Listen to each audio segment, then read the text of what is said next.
Hi, ನನ್ನ ಹೆಸರು ನರೇಂದ್ರ. ನೀವು ನೋಡ್ತಾ ಇದ್ದಾರೆ tech report Kannada YouTube channel. ಇವತ್ತಿನ ವಿಡಿಯೋದಲ್ಲಿ ತೋಶಿಬಾಯಿಂದ ತೋಶಿಬಾ C450 ME ಆದರೆ ಆಲ್ರೆಡಿ ಇದನ್ನು ಅನ್ಬಾಕ್ಸ್ ಮಾಡಿದ್ವಿ, ನಮ್ಮ ಚಾನಲಲ್ಲಿ ಇರುತ್ತೆ. ಅದರಲ್ಲಿ ಫುಲ್ ಡೀಟೇಲ್ಸ್ ಆಗಾದರೆ ಹೇಳಿದ್ವಿ. ಇದು ಬಂದು ಫುಲ್ ರಿವ್ಯೂ. ಸೊ ಅವತ್ತಿಂದ ನಾವು ಇದನ್ನು ಚೆಕ್ ಮಾಡಿ ಹೇಗಿದೆ ಅಂತಂದರೆ ಈ ವಿಡಿಯೋದಲ್ಲಿ ಹೇಳ್ತೀವಿ. ಸೊ ನಾವು ಟಿವಿಸ್ನ ಹೇಗೆ ಕಂಪೇರ್ ಮಾಡ್ತೀವಿ ಅಂತಂದರೆ 2024ನಲ್ಲಿ ಲಾಂಚ್ ಆಗಿರುವ ಎಲ್ಲ ಟಿವಿಗಳನ್ನೂ ತರ್ತೀವಿ. ಅಂಡರ್ 25Kನಲ್ಲಿ 25,000ದಲ್ಲಿ ಯಾವ್ಯಾವ ಇರುತ್ತೋ ಆ ಟಿವಿ ಎಲ್ಲ ತಂದು ಸೈಡ್ ಬೈ ಸೈಡ್ ಇಟ್ಟು ಕಂಪೇರ್ ಆದರೆ ಮಾಡ್ತೀವಿ.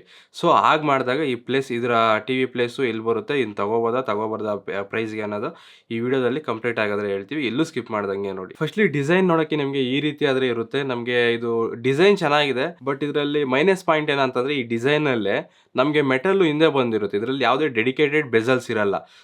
ಸೊ ನಾವು ಏನಾದರೂ ಫಿಕ್ಸ್ ಮಾಡೋವಾಗ, ಮೌಂಟ್ ಮಾಡೋವಾಗ ಈ ಟಿವಿನ ನಾವೆಲ್ಲಾದರೂ ಇಲ್ಲಿ ಸೈಡಲ್ಲಿ ಇಟ್ಕೊಂಡು ಸ್ವಲ್ಪ ಪ್ರೆಸ್ ಮಾಡಿದ್ವಿ ಅಂತ ಸ್ವಲ್ಪ ಪ್ರೆಷರ್ ಹಾಕಿದ್ರು ಕೂಡ ಇದು ನಮಗೆ ಟಿವಿ ಡ್ಯಾಮೇಜ್ ಆಗುತ್ತೆ. ಸೊ ಇನ್ಸ್ಟಾಲ್ ಮಾಡೋವಾಗ ಅದನ್ನು ನೋಡ್ಕೊಳ್ಳಿ. ಆ್ಯಂಡ್ ನಮಗೆ ಬಿಲ್ಡ್ ಕ್ವಾಲಿಟಿ ಚೆನ್ನಾಗೇ ಇದೆ. ನಮಗೆ ಇಲ್ಲಿ ಹಿಂದ್ಗಡೆ ಮೆಟಲ್ ಆದರೆ ಯೂಸ್ ಮಾಡಿದ್ದಾರೆ. ಇಲ್ಲಿ ಮದರ್ ಬೋರ್ಡ್ ಹತ್ರ ಪ್ಲಾಸ್ಟಿಕ್ ಬರುತ್ತೆ. ಆ್ಯಂಡ್ ಈ ಟಿವಿಗೆ ಬಂದಿರುವ ಸ್ಟ್ಯಾಂಡ್ ಕೂಡ ನಮಗೆ ಬಿಲ್ಡ್ ಕ್ವಾಲಿಟಿ ಚೆನ್ನಾಗಿದೆ. ಬಿಲ್ಡ್ ಕ್ವಾಲಿಟಿಯಲ್ಲಿ ಯಾವ ಇಶ್ಯೂಸು ಇಲ್ಲ. ಆ್ಯಂಡ್ ಈ ಟಿವಿಯಲ್ಲಿರುವ ಪೋರ್ಟ್ಸ್ಗಳೆಲ್ಲ ನೀವು ಸ್ಕ್ರೀನ್ ಮೇಲೆ ನೋಡ್ಬೋದು, ಈ ಟಿವಿಗೆ ಯಾವ್ಯಾವೆಲ್ಲ ಪೋರ್ಟ್ಸ್ ಬಂದಿದೆ ಅಂತ. ಇನ್ನು ಮೇಯ್ನ್ ಆಗಿ ಈ ಟಿವಿನಲ್ಲಿ ಪಿಕ್ಚರ್ ಕ್ವಾಲಿಟಿ ಬಗ್ಗೆ ಮಾತಾಡೋದಾದ್ರೆ, ಈ ಟಿವಿನಲ್ಲಿ ಬ್ರೈಟ್ನೆಸ್ ನಮ್ಗೆ ತುಂಬಾ ಚೆನ್ನಾಗಿರುತ್ತೆ.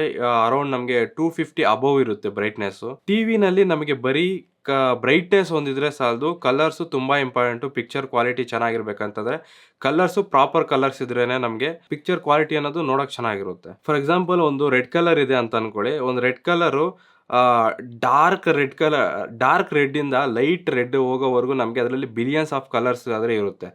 ಸೊ ಅದನ್ನು ಕಲರ್ಸ್ ನಮಗೆ ಕರೆಕ್ಟಾಗಿ ಪ್ರೊಡ್ಯೂಸ್ ಮಾಡಿದಾಗಲೇ ಪಿಕ್ಚರ್ ಕ್ವಾಲಿಟಿ ಅನ್ನೋದು ಚೆನ್ನಾಗಿರುತ್ತೆ. ಬಟ್ ಈ ಟಿವಿಯಲ್ಲಿ ಅದೇ ಮಿಸ್ ಆಗಿದೆ. ಹಾಗಂತ ಇದರಲ್ಲಿ ಕಲರ್ಸ್ ಇಲ್ಲ ಅಂತ ಅಲ್ಲ, ಕಲರ್ಸ್ ಇದೆ ಬಟ್ ಸರಿಯಾಗಿಲ್ಲ. ಆ್ಯಂಡ್ ಈ ಟಿವಿನಲ್ಲಿ ಬ್ಲ್ಯಾಕ್ಸು ಚೆನ್ನಾಗಿರುತ್ತೆ. ಕೆಲವೊಂದ್ಸರಿ ಬ್ಲ್ಯಾಕ್ಸು ಕೂಡ ನಮಗೆ ಗ್ರೇಯಿಶ್ ಆದ್ರಿಗೆ ಕಾಣಿಸ್ತಾ ಇರುತ್ತೆ. ಆ್ಯಂಡ್ ನಮಗೆ ಸ್ಕ್ರೀನಲ್ಲಿ ಯಾವುದೇ ಬ್ಲೀಡಿಂಗ್ ಇಶ್ಯೂಸ್ ಆದರೆ ಇಲ್ಲ. ಆ್ಯಂಡ್ ಈ ಟಿವಿನಲ್ಲಿ ನಮಗೆ HDR ಇರುತ್ತೆ, ಡಾಲ್ಬಿ ವಿಷನ್ ಸಪೋರ್ಟ್ ಇರುತ್ತೆ.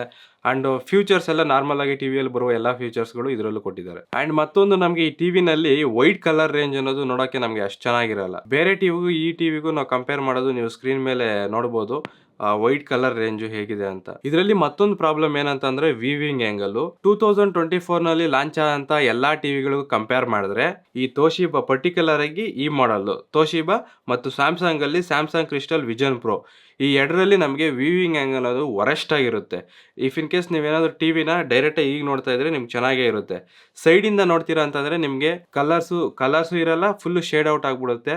ನಿಮಗೆ ಪಿಕ್ಚರ್ ಅನ್ನೋದೇ ಸರಿಯಾಗಿ ಕಾಣಿಸಲ್ಲ. ಎಲ್ಲ ಆ್ಯಪ್ಸ್ಗಳು ಇರ್ತವೆ, ಬಟ್ ನಾವು ಯೂಸ್ ಮಾಡಬೇಕಾದ್ರೆ ತುಂಬಾ ಲ್ಯಾಗ್ಸ್ ಇರುತ್ತೆ.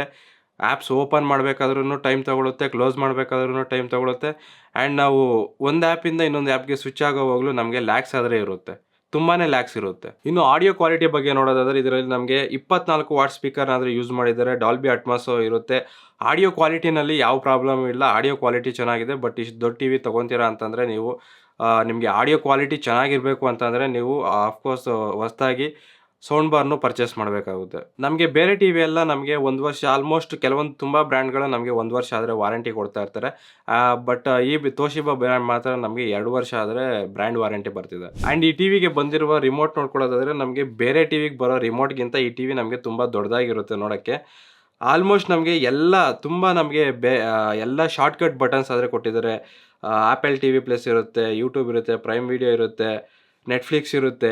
ಈ ರೀತಿ ನಮಗೆ ಹತ್ತತ್ರ ನಮಗೆ 16 ಬಟನ್ಸ್ ಆದರೆ ನಮಗೆ ಡೆಡಿಕೇಟೆಡ್ ಬಟನ್ಸ್ ಕೊಟ್ಟಿದ್ದಾರೆ. ರಿಮೋಟ್ ಚೆನ್ನಾಗಿದೆ ಆ್ಯಂಡ್ ಇದ್ರ ಬಿಲ್ಡ್ ಕ್ವಾಲಿಟಿನೂ ಚೆನ್ನಾಗಿದೆ. ರಿಮೋಟಲ್ಲೂ ಯಾವ ಇಶ್ಯೂಸ್ ಇಲ್ಲ. ಇನ್ನು ಈ ಟಿವಿ ಬೆಲೆ ನೋಡಬೇಕಾದ್ರೆ ರೈಟ್ ನಾವು ಇದರ ಬೆಲೆ ನಮಗೆ 26,000 ಇದೆ. ಇದು 43 ಇಂಚು.